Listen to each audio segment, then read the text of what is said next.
There was a time in this fair land when the railroad did not run, when the wild, majestic mountains stood alone against the sun. Long before the railroads and modern-day expressways, Native Americans had their own highways and their own signposts created from the land.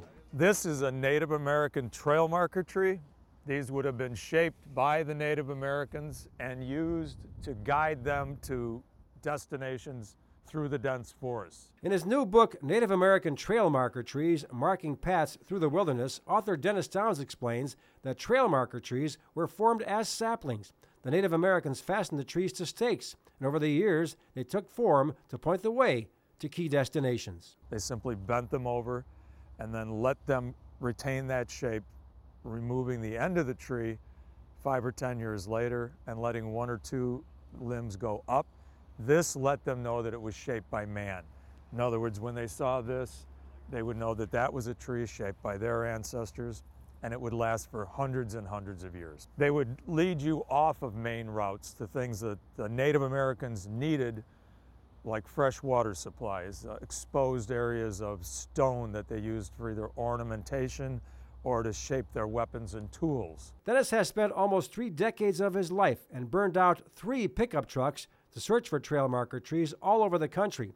He's been stranded in blizzards for days, got lost in dense wilderness, and had to especially equip his trucks to survive. I put screens in the back sides of the truck and cardboard and insulation on the floor covered with a rug so that I can basically live. I keep water in the truck, first aid equipment, snake bite equipment, poison ivy treatment. I mean, I've encountered poison ivy, cottonmouths, Massasauga, different types of snakes in different regions of the country. Dennis's wife Gail did not have to battle poison ivy, but she did go along with Dennis on many of his trips, and she points out that the book can serve as a learning tool not only for adults but for children.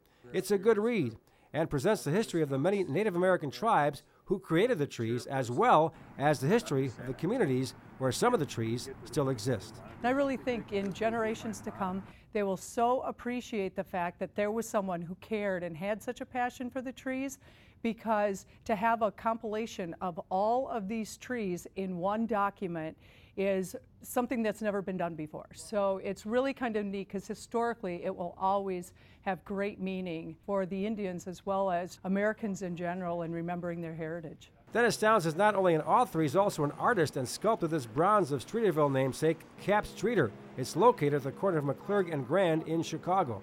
But his main mission now is promoting the history of the trail marker trees, which date back some 300 years. Many are already gone. If we don't pay attention to it, what I felt is if I didn't finish the book and get all the documentation of people who came before me and then continue the study, it might have slipped into oblivion. And this way it won't. More people will take an interest, more people will study it, we'll come up with better examples as a result of the book getting out there and people being made aware of it.